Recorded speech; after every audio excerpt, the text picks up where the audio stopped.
আহলে বাইতের শিক্ষা এটা নয় আরেকজন সাহাবীকে গালাগালি করে আহলে বাইতকে ভালোবাসবা। গালাগালি করে ভালোবাসা হয় না, ভালোবাসা এটা অন্তরের জিনিস। কথা বলেন না কেন, ঠিক কিনা?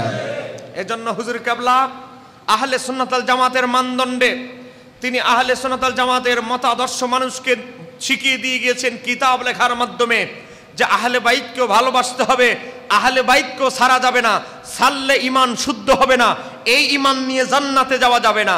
তদ্রূপ সাহাবীদেরকে গালমন্দ করলে আমার নবী অসন্তুষ্ট হয়। আমার নবী তিরমিজি শরীফে বলেছে যে আমার সাহাবীকে গালাগালি করে ফাকাদ আযানি, সেজন্য আমি নবীকে কষ্ট দিল।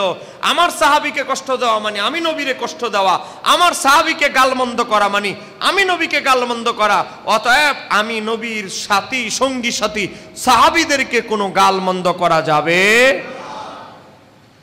এটা হুজুর কেবলা আমাদেরকে শিক্ষা দিয়ে গিয়েছেন। আজকে দেখেন বহু দরবার আজকে নষ্ট হয়ে গেছে, শিয়াবাদের দিকে চলে গিয়েছে। কথা বলেন না কেন, ঠিক কিনা? কিন্তু আজকে দেখেন কিছুদিন আগে আমরা 10 দিন ব্যাপী দরবার শরীফে বাবা সিফাতুল গাউসে আজিজিয়া শাহী দরবার শরীফে 10 দিন ব্যাপী সোহাদায়ে কারবালার স্মরণে এবং আজমতে সাহাবা সাহাবীদের স্মরণে মাহফিল হয়েছে। এই কথা বলেন না কেন, ঠিক কিনা? এটা বড় হুজুর কেবলার শিখানো একটা দায়িত্ব, একটা অনুষ্ঠান যে আমাদের সিফাতুল গাউসে আজিজিয়া শাহী দরবার শরীফের আদর্শ, আহলে সুন্নাত ওয়াল জামাতের পূর্বসূরীদের আদর্শ, যারা আহলে বাইতের আজমত স্বীকার করে আহলে বাইতকে আহলে বাইতের জায়গায়, সাহাবীদেরকে সাহাবীদের জায়গায় মূল্যায়ন করে সম্মান করে, এই দুইটাকে দুই জায়গায় সেটিং রেখে যারা মূল্যায়ন করতে পারে আহলে বাইতকে আহলে বাইতের জায়গায়, সাহাবীকে সাহাবীদের জায়গায়, তারাই হচ্ছে মূলত সুন্নি প্রকৃত প্রেমিক। একটু জোরে বলেন না সুবহানাল্লাহ। কেবলার তাফসীর সাধারণ মানুষ কোরআন বুঝতে চায়, তো সাধারণ মানুষ সরল অর্থ করলে বুঝতে পারে না কোন শব্দের অর্থ কি। সাধারণ মানুষও যেন কোরআন বুঝতে পারে। বলেন মুসলমান হিসেবে আমাদের প্রত্যেককে কোরআন বুঝতে হবে, কোরআন পড়তে হবে। কোরআন পড়ার দরকার আছে না নাই? বলেন কোরআন পড়ার দরকার আছে না নাই? আসমানি সর্বশ্রেষ্ঠ কিতাব। এজন্য বড় হুজুর কেবলা কি করেছেন, এক একটা আরবি শব্দের, কোরআনের একটা শব্দের আলাদা আলাদা অর্থ করেছেন, যেন একটা মানুষ কোরআন বুঝতে চায়, হয়তো সে 5ম শ্রেণী পর্যন্ত পড়েছে, হয়তো সে মেট্রিক পর্যন্ত পড়েছে, হয়তো সে 8ম শ্রেণী পড়ে আর পড়তে পারে নাই, সেও যেন কোরআনটা বুঝতে পারে। এজন্য প্রতিটা ওয়ার্ডের শব্দ, ওয়ার্ডগুলো, আরবি শব্দগুলো ভেঙে ভেঙে ভেঙে অর্থ এবং শব্দ, অর্থ শব্দ অর্থ, আরবি শব্দ অর্থ দিয়ে আলাদা আলাদা কমা দিয়ে দিয়ে সুন্দর করে এমনভাবে কোরআন তুলে ধরেছেন, একটা সাধারণ মানুষের সিনার ভিতরে যেন সহজে কোরআন ঢুকে যায়। আল্লামা বড় হুজুর কেবলা আল্লামা আজিজুল হক আল কাদরি রাদিয়াল্লাহু তাআলা মাদ্দাজিল রাহমাতুল্লাহ আলাই কুদ্দিসা সিরুল আজিজ, তিনি এই তাফসীরের ভিতরে সেই রূপরেখা দিয়ে তুলে ধরেছেন। একটু জোরে বলেন না সুবহানাল্লাহ। আজকে দেখেন হুজুর ফতোয়ার কিতাব লিখেছেন, মনে হয় 5 খণ্ড পর্যন্ত বের হয়েছে। সে ফতোয়ার কিতাব হুজুর লিখেছেন উর্দু ভাষায়। একটু জোরে বলেন না মারহাবা। আজকে এগুলো হুজুর কেবলা সাহেবজাদা কষ্ট করে কয়েকজনকে নিয়ে অনুবাদ করে মার্কেটে ছেড়ে দিয়েছেন। উর্দু ভাষা অনেকে আমাদের নতুন প্রজন্ম উর্দু জানে না, জনসাধারণ মানুষের জন্য বাংলা অনুবাদ করে দেওয়া হয়েছে। বাংলা আজকে পড়ে দেখেন, বাংলা ফতোয়ায়ে আজিজি, এই যে ফতোয়ায়ে আজিজির ভিতরে দেখেন, এখানের ভিতরে দেখেন প্রত্যেকটা ফতোয়া, প্রত্যেকটা মাসালার সাথে সাথে আরবি আবারত ডকুমেন্ট সহকারে নির্ভরযোগ্য ফতোয়ায়ে ও বাবা আলমগিরি, ফতোয়ায়ে শামি, ফতোয়ায়ে বাজ্জাজিয়া, ফতোয়ায়ে কাজী খান, যেই কিতাবগুলো সাধারণ 8-10টা ইমাম সাহেব, দাখিল পাস, আলিম পাস, ফাজিল পাস, অনেক ক্ষেত্রে কামিল পাস আলেমের কাছে ঘরে এই কিতাব নাই, এমন দামি দামি নির্ভরযোগ্য কিতাব দিয়ে, হাওলা দিয়ে, আরবি আবারত সহ অর্থ করে দিয়ে, বাবা তর্জমা করে দিয়ে তিনি ফতোয়া দিয়েছে, যেগুলো দৈনন্দিন জীবনে গুরুত্বপূর্ণ বিষয়ে আমাদের জন্য জানার দরকার। এই কথা বলেন না কেন, ঠিক কিনা? হুজুর কেবলা আহলে বাইতের ফজিলতের উপরে কিতাব লিখেছেন, বলেন আহলে বাইতকে ভালোবাসা ঈমানের অংশ, এতে কোনো সন্দেহ। আমাদের বড় হুজুর কেবলা হুজুর কেবলা, বড় হুজুর কেবলা তিনি প্রমাণ করেছেন বইয়ের ভিতরে বিস্তারিত উল্লেখ করে যে সুন্নি মুসলমানের বৈশিষ্ট্য হচ্ছে তারা জীবন দিয়ে আহলে বাইতকে ভালোবাসে। কথা বলেন না কেন, ঠিক কিনা? এই কথাগুলো পরবর্তীতে অনেকে শুনতে পারেন, এই জন্য কথাগুলো বলছি। হুজুর কেবলা আহলে সুন্নাত ওয়াল জামাতের মানদণ্ডে আমরা যেন সঠিক রাস্তায় থাকতে পারি, এজন্য হুজুর কেবলা তিনি কিতাব লিখেছেন আহলে বাইতের ফজিলতে, এবং তিনি সঠিক রূপরেখা তুলে ধরেছেন। আহলে বাইতকে ভালোবাসা মানে এই নয় কোনো সাহাবীকে গালাগালি করা, কারণ গালাগালি করা এটা আহলে বাইত পছন্দ কশিন কালেও করতেন না। কথা বলেন না কেন, ঠিক কিনা? আহলে বাইতকে পবিত্র পবিত্র ঘোষণা করেছেন কে? আরেকটু আসতে বলেন কে? আহলে বাইতরা পুত পবিত্র মানুষ, তারা মানুষকে গালাগালি শিক্ষা দিবে, তাদের অনুসারীরা গালাগালি করবে, এটা আহলে বাইতের আদর্শ নয়। হুজুর কেবলা বলে আহলে বাইতকে হৃদয়ে ভালোবাসো, আহলে বাইতের আদর্শ হৃদয়ে লালন করো, বাস্তব জীবনে প্র্যাকটিস করো, কিন্তু এর মানে এই নয়, আহলে বাইতের শিক্ষা এটা নয় আরেকজন সাহাবীকে গালাগালি করে আহলে বাইতকে ভালোবাসবা। গালাগালি করে ভালোবাসা হয় না, ভালোবাসা এটা অন্তরের জিনিস। কথা বলেন না কেন, ঠিক কিনা? এজন্য হুজুর কেবলা আহলে সুন্নাত ওয়াল জামাতের মানদণ্ডে তিনি আহলে সুন্নাত ওয়াল জামাতের মতাদর্শ মানুষকে শিখিয়ে দিয়ে গিয়েছেন কিতাব লেখার মাধ্যমে যে আহলে বাইতকেও ভালোবাসতে হবে, আহলে বাইতকেও ছাড়া যাবে না, ছাড়লে ঈমান শুদ্ধ হবে না, এই ঈমান নিয়ে জান্নাতে যাওয়া যাবে না। তদ্রূপ সাহাবীদেরকে গালমন্দ করলে আমার নবী অসন্তুষ্ট হয়। আমার নবী তিরমিজি শরীফে বলেছে যে আমার সাহাবীকে গালাগালি করে ফাকাদ আযানি, সেজন্য আমি নবীকে কষ্ট দিল। আমার সাহাবীকে কষ্ট দেওয়া মানে আমি নবীরে কষ্ট দেওয়া, আমার সাহাবীকে গালমন্দ করা মানে আমি নবীকে গালমন্দ করা। অতএব আমি নবীর সাথী, সঙ্গী সাথী সাহাবীদেরকে কোনো গালমন্দ করা যাবে। এটা হুজুর কেবলা আমাদেরকে শিক্ষা দিয়ে গিয়েছেন। আজকে দেখেন বহু দরবার আজকে নষ্ট হয়ে গেছে, শিয়াবাদের দিকে চলে গিয়েছে। কথা বলেন না কেন, ঠিক কিনা? কিন্তু আজকে দেখেন কিছুদিন আগে আমরা 10 দিন ব্যাপী দরবার শরীফে বাবা সিফাতুল গাউসে আজিজিয়া শাহী দরবার শরীফে 10 দিন ব্যাপী সোহাদায়ে কারবালার স্মরণে এবং আজমতে সাহাবা সাহাবীদের স্মরণে মাহফিল হয়েছে। এই কথা বলেন না কেন, ঠিক কিনা? এটা বড় হুজুর কেবলার শিখানো একটা দায়িত্ব, একটা অনুষ্ঠান যে আমাদের সিফাতুল গাউসে আজিজিয়া শাহী দরবার শরীফের আদর্শ, আহলে সুন্নাত ওয়াল জামাতের পূর্বসূরীদের আদর্শ, যারা আহলে বাইতের আজমত স্বীকার করে আহলে বাইতকে আহলে বাইতের জায়গায়, সাহাবীদেরকে সাহাবীদের জায়গায় মূল্যায়ন করে সম্মান করে, এই দুইটাকে দুই জায়গায় সেটিং রেখে যারা মূল্যায়ন করতে পারে আহলে বাইতকে আহলে বাইতের জায়গায়, সাহাবীকে সাহাবীদের জায়গায়, তারাই হচ্ছে মূলত সুন্নি প্রকৃত প্রেমিক। একটু জোরে বলেন না সুবহানাল্লাহ। সম্মানিত আমার দিনী ভাইয়েরা, আজকে রাসূল সাল্লাল্লাহু আলাইহি ওয়াসাল্লামের ইলমে গায়েব অস্বীকার করে একদল লোক আছে না নাই? বলে নবী ইলমে গায়েব জানে না। কথা কন না কেন, ঠিক কিনা? আমাদের বড় হুজুর কেবলা এটার উপরে কিতাব লিখেছেন, ফতোয়া লিখেছেন।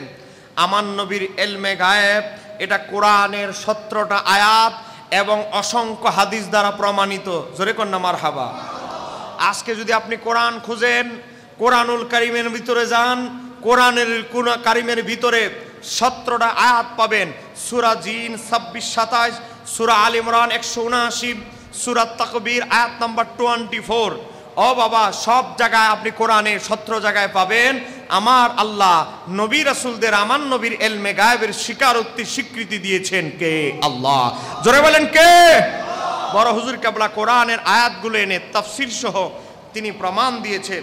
এখানেই শেষ নয়, তিনি প্রমাণ দিয়েছেন শুধু আমার নবী নয়, আমার নবী যেই উটের উপরে আরোহণ করতেন, আমার নবী যে উটের উপরে চলাফেরা করতেন, সেই উটের নাম হলো কাসওয়া। বলেন সে উটের নাম কি? কাসওয়া। ইমাম আহমদ ইবনে হাম্বল মুসনাদে আহমদ হাদিস বর্ণনা করেছে, একবার আমার নবী কাসওয়া উটের উপরে আরোহণ করছেন, মানে উটের উপরে আরোহণ করে আমার নবীর সামনে অগ্রসর হচ্ছেন। এখন আমার নবীর উটের নিচে পড়ে গেছে একটা কবর, সেই কবরটা হলো ইহুদির। বলেন সে কবরটা কিসের? ইহুদির, ইহুদির ব্যক্তির কবর। এখন আমার নবীর উট মোবারক কি করলেন? ইহুদির মাটির নিচে যে ইহুদির কবর, তাকে আযাব দেওয়া হচ্ছে, আগুনের তাপ, তাকে আযাব দেওয়া হচ্ছে, সে কবরের ভিতরে চিৎকার দিতেছে। তখন আমার নবীর কাসওয়া উট কি করলেন?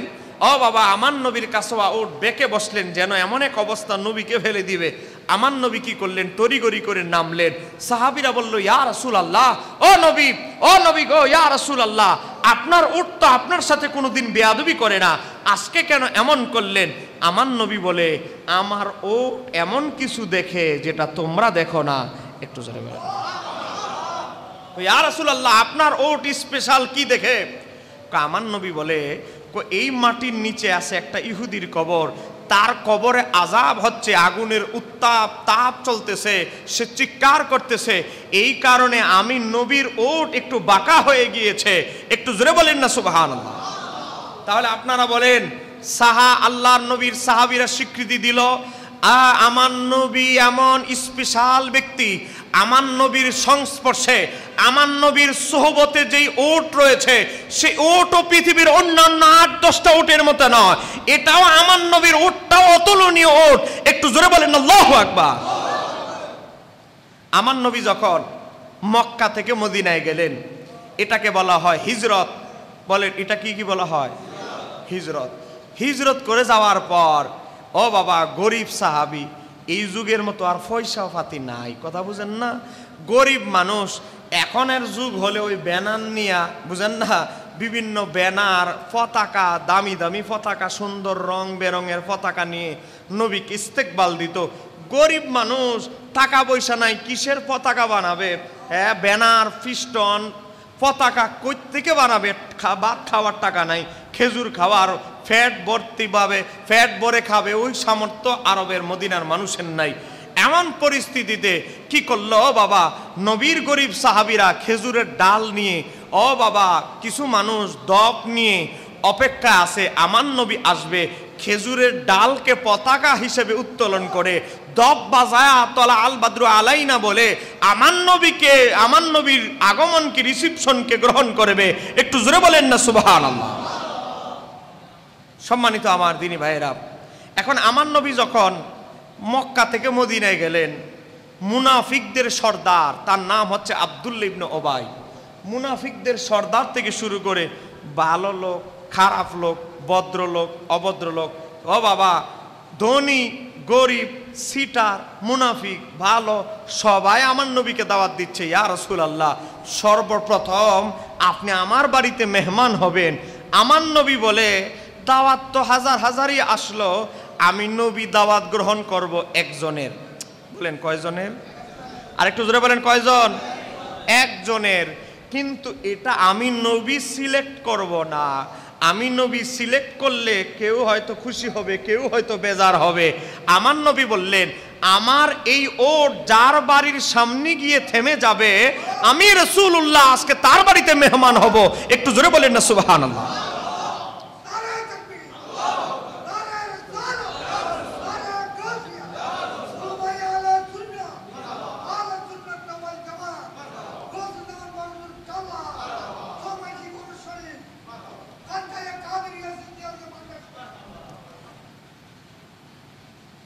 আমার বাবারা, ভাইয়েরা, আল্লাহর হাবিব বললেন, আমার ওট যার বাড়ির সামনে গিয়ে থেমে যাবে, আমি আজকে তার মেহমান হব।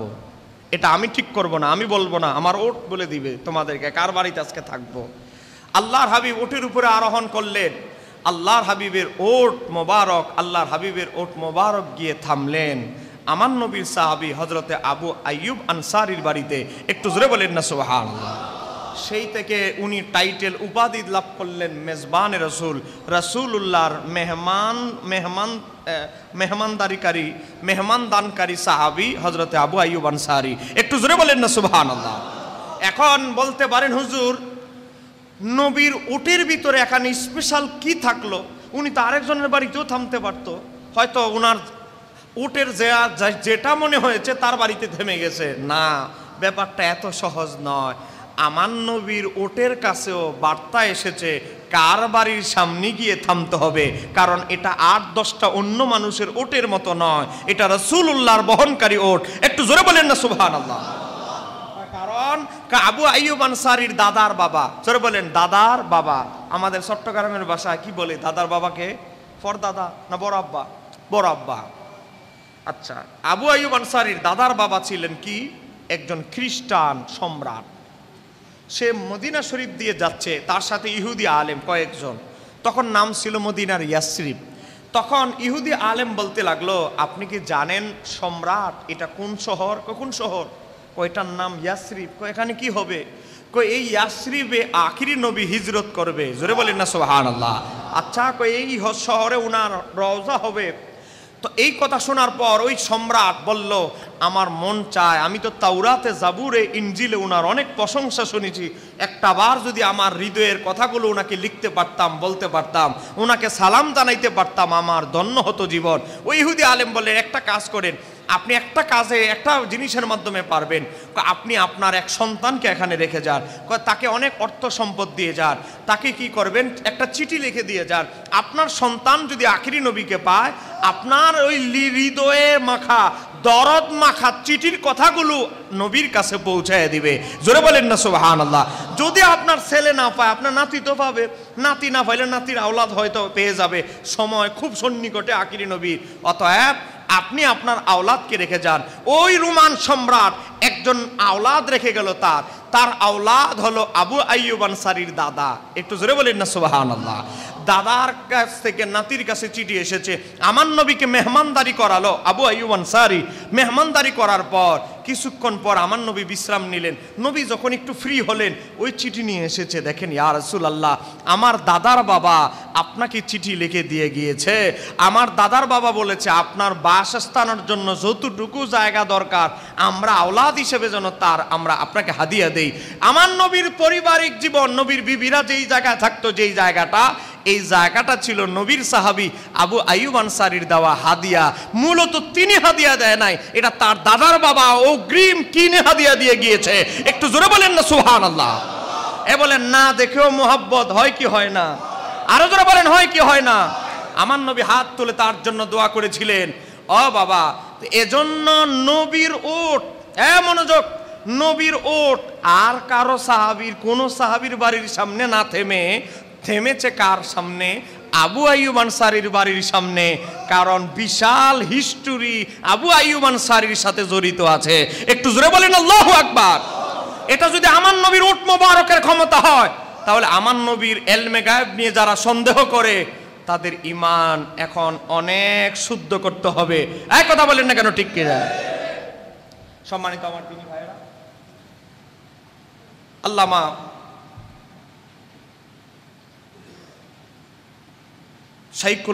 শাইখুল হাদিস, শাইখুল মাশায়েখ আল্লামা আজিজুল হক আল কাদরি রহমতুল্লাহ আলাইহির সম্মান, শুধু উনার কিতাবগুলোর এক একটা কিতাব কি বিষয়ের উপরে লেখা, এটা যদি শুধু বলতে চাই, অন্তত আমার 5 থেকে 6 ঘন্টা সময়ের দরকার। কথা বলে না কেন? ঠিক কিনা? 1-1.5 ঘন্টা সময়ে ওনার মতো মহান ব্যক্তির বিষয়ে কিছু বলা আমার পক্ষে সম্ভব নয়। ইনশাআল্লাহ হুজুর কেবলা আমাকে মহব্বত করে ছেলের মতো, আমি হুজুর কেবলাকে আমার পিতাতুল্যর মতো সম্মান করি, মহব্বত করি। তো আমি ডাকলে আমি প্রতিদিন কিন্তু আমার মাহফিল, গতকালকে ছিল আনোয়ারা, গতকালকে আগের দিন কুমিল্লা টাউন, আগামীকাল রাঙ্গুনিয়া, এক দিন। এই মাসে 25টা, মহরমে 25টা মাহফিল নিয়েছি, এখনো আশুরা মাহফিল শেষ হয় না, চলতেছে। অসুস্থতা, তাও চিন্তা করলাম যে হুজুর কেবলা মহব্বত করে দাওয়াত দিয়েছে, একটু যাওয়া দরকার। 2 ঘন্টা না পারি 1 ঘন্টা অন্তত হাজিরা দেওয়া দরকার। আমি এসেছি, আপনারা হুজুর কেবলার সাথে থাকবেন। হুজুর কেবলার মনে রাখবেন, মুজাদ্দেদে আলফেসানি মক্তবাত শরীফে লিখেছে, আল্লাহর ওলিদের আওলাদকে আল্লাহর ওলির কারণে সম্মান করতে হবে। আল্লাহর ওলিদের আওলাদকে সম্মান করলে আল্লাহর ওলি তার রওজা থেকে খুশি হয়ে যাবেন, তার ফয়েজ, রহমতের ফয়েজ, অগণিত ফয়েজ আপনার উপরে বর্ষিত হবে। একটু জোরে বলেন না সুবহানাল্লাহ। একটা বই আছে, কারো লাগলে নেবেন, সহজ পদ্ধতিতে সহি নামাজ শিক্ষা। আমাদের আজকে নামাজ নিয়ে বিভ্রান্তি হচ্ছে, বুকে হাত বাঁধো, নাভির নিচে হাত বাঁধলে সহি না, বারবার আঙ্গুল ইশারা করতে হবে, তারাবি হলো 8 রাকাত, নবীর নাম শুনে চুমু খাওয়া যাবে না, শবে বরাত নাই, বুঝেন না, শবে মেরাজ নাই, বিভিন্ন নামাজ দিয়ে বিভ্রান্তি করে। এই বইটা কারো লাগলে নেবেন, 150 টাকা। আরেকটা বই গাউসুল পাকের কিতাব তাসাউফ দর্শন, সিররুল আসরারের বাংলা অনুবাদ বা আরবি থেকে বাংলা নাম দিয়েছি তাসাউফ দর্শন। মারেফাত কাকে বলে, হাকিকত কাকে বলে, কেন পীরের কাছে বায়াত হবেন, পীরের কাছে বায়াত হলে কলব পরিষ্কার হবে, কলব থেকে হিংসা দূর হবে, কলব থেকে দুনিয়ার প্রেম ভালোবাসা কমে যাবে। ও বাবা, নারীর প্রেম ভালোবাসার চাকচিক্য কলব থেকে দূর হয়ে যাবে। পীরের দরবারে বসলে আল্লাহর কথা স্মরণ হবে, নবীর কথা স্মরণ করবে। আর আপনি ব্যবসায়িকের কাছে গেলে ব্যবসা কেমনে পয়সাপাতি হইতে পারবেন, ধনী কিভাবে হবেন, ওই কোয়ালিটি বর্ণনা করবে। আর হক্কানি পীরের দরবারে বসলে কিভাবে দ্রুত আল্লাহর ওলি হবেন সেই রাস্তা বাতিয়ে দিবে। এক কথা বলেন না কেন, ঠিক কিনা? একটু আগে হুজুর কেবলা বিভিন্ন ওজিফা, নতুন যারা দরবারের সদস্য, যারা পুরাতন সদস্য, কিভাবে তাদের কলবের উন্নতি করবে, অগ্রগামী হবে, তরিকা নিয়ম কানুন বাতিয়েছেন, সিস্টেম শিখিয়েছেন। সামনে আরও আপনাদেরকে তরবিয়ত দিবেন, নসিহত করবেন। আমি আজকের মাহফিলের আমি একজন খাদেম হিসেবে আল্লাহর দরবারে বলছি, আল্লাহ বর্তমান হুজুর কেবলার হায়াতে, আমলে, খেদমতে অসংখ্য অসংখ্য কোটি কোটি বরকত দান করুক। একটু জোরে বলেন আমিন, আর একটু জোরে বলেন আমিন। আসসালামু আলাইকুম ওয়া রাহমাতুল্লাহ।